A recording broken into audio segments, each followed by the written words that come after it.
Hello दोस्तों, अगर आप बिहार से हैं और आप बिहार में काम कर रहे हैं तो आपके लिए एक बहुत ही अच्छा मैसेज है।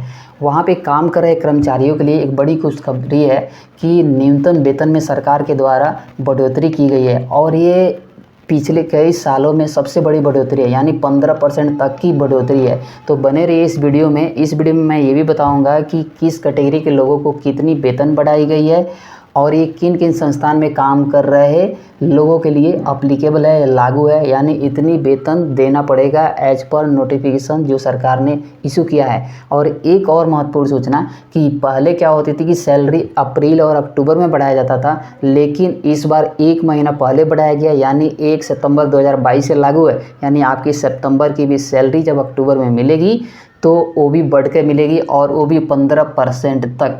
यानी अब बिहार की जो न्यूनतम वेतन है लगभग मुंबई, बेंगलोर और दिल्ली के बराबर है। आप चाहें तो वहाँ भी काम कर सकते हैं इतने रेट में। और यानी ये जो बढ़ोतरी के बाद अगर न्यूनतम वेतन देखा जाए तो बड़े बड़े जैसे सिटीज़ दिल्ली, मुंबई के बराबर ये मिनिमम वेजेस लगभग हो रही है। तो चलिए मैं अभी दिखाता हूँ कि कितनी % बढ़ोतरी की गई है, पिछला वेतन कितना था और अब बढ़ करके कितना आपको मिलेगा।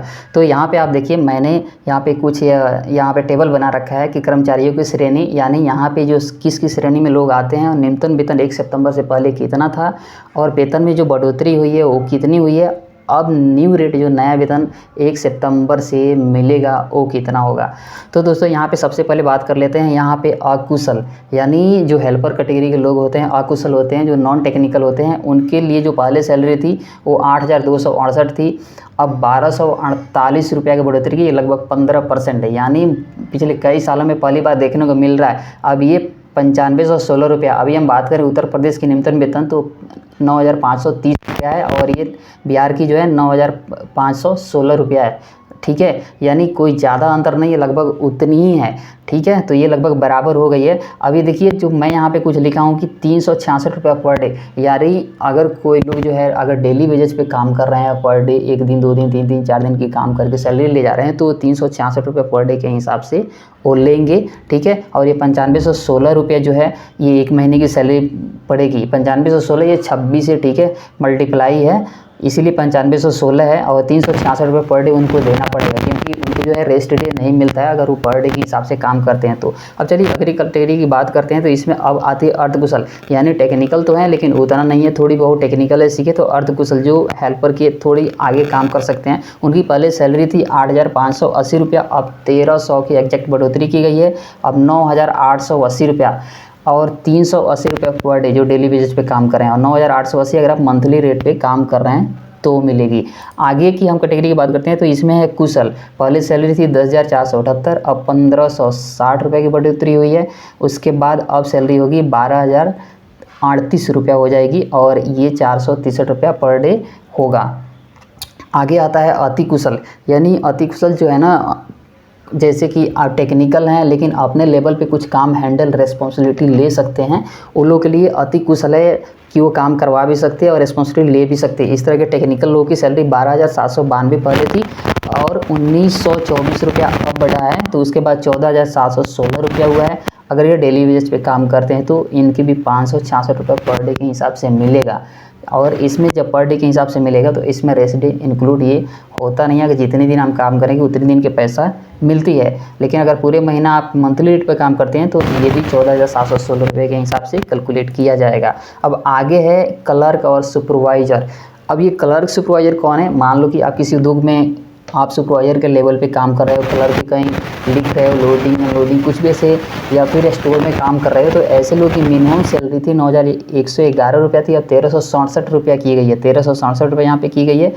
अब जो नया रेट है 10,478 रुपया होगी। इनकी पर डे के हिसाब से नहीं होता है क्योंकि ये क्लर्क सुपरवाइज़र होते हैं, इसलिए इनकी पर डे के हिसाब से कोई लेना देना नहीं है। डेली मजदूर ये लगभग होते नहीं है, सुपरवाइज़र क्लर्क ये तो ऑफिस में स्टोर में काम करते हैं, ये मंथली रेट पे ही ये लोग काम करते हैं, या आप भी करते हैं सुपरवाइजर क्लर्क के रूप में, तो आपकी भी मंथली रेट पे ही होगी। अब यहाँ पे आता है उद्योग और नियोजन के नाम, यानी उन उद्योगों के लिए नोटिफिकेशन लागू है, वहाँ पे न्यूनतम वेतन इतना देना ही पड़ेगा अगर लोग वहाँ पे काम कर रहे हैं आपके साथ तो, ठीक है। इसमें कुछ लिस्ट में नाम कम है, हम यहाँ पे नोटिफिकेशन यहाँ पे डाल देंगे, आप चाहें तो हमारी वीडियो के लिंक से वहाँ से प्राप्त कर सकते हैं, आपको पता चल जाएगा कितने लिस्ट में नाम है। तो सबसे पहला है साबुन निर्माण उद्योग में, अगर आप साबुन निर्माण उद्योग में काम कर रहे हैं तो भी ये इतनी सैलरी आपको मिलेगी। और उसके बाद पेपर उद्योग में काम कर रहे हैं उन लोगों के लिए नोटिफिकेशन लागू है, इतना सैलरी देना पड़ेगा। उसके बाद है लॉन्ड्री एवं वाशिंग का अगर कोई काम कर रहे हैं जैसे कपड़े की धुलाई वगैरह ये सब की, तो उसमें भी ये अप्लीकेबल है। उसके बाद है सिंदूर में रंग बनाने का उद्योग, सिंदूर बन रही है या रंग बन रहा है, वहाँ पे भी अप्लीकेबल है। उसके बाद चर्म वस्तु निर्माण, चमड़े की जो काम होती है, जूते चप्पल ये सब बनते हैं, उन उद्योगों में भी ये लागू है, इतना न्यूनतम वेतन देना पड़ेगा जो हमने पहले बताया।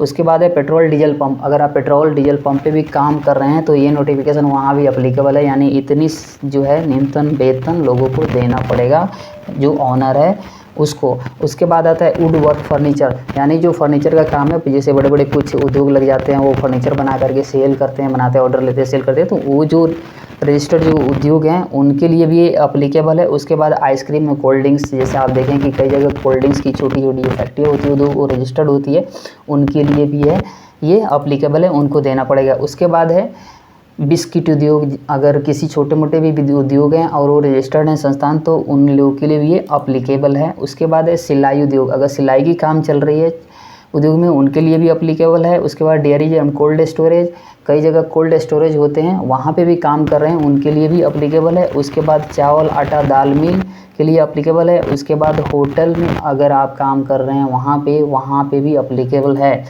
उसके बाद सिक्योरिटी गार्ड है, जो सिक्योरिटी गार्ड के रूप में काम कर रहे हैं किसी कंपनी के या किसी भी संस्थान के गेट पे, या जैसे सिक्योरिटी गार्ड होते हैं ना उन लोगों के लिए भी ये न्यूनतम वेतन अनिवार्य है, उतना देना पड़ेगा। उसके बाद है पब्लिक मोटर ट्रांसपोर्ट, जैसे आप देख रहे हैं बस चालक ये सब जो है ना ट्रांसपोर्ट में जो लोग काम कर रहे हैं, जैसे ट्रक वगैरह सामान गुड्स को वहाँ पे लोडिंग अनलोडिंग कराते हैं, वहाँ पे रहते हैं, उन लोगों के लिए भी ये न्यूनतम वेतन इतना देना पड़ेगा।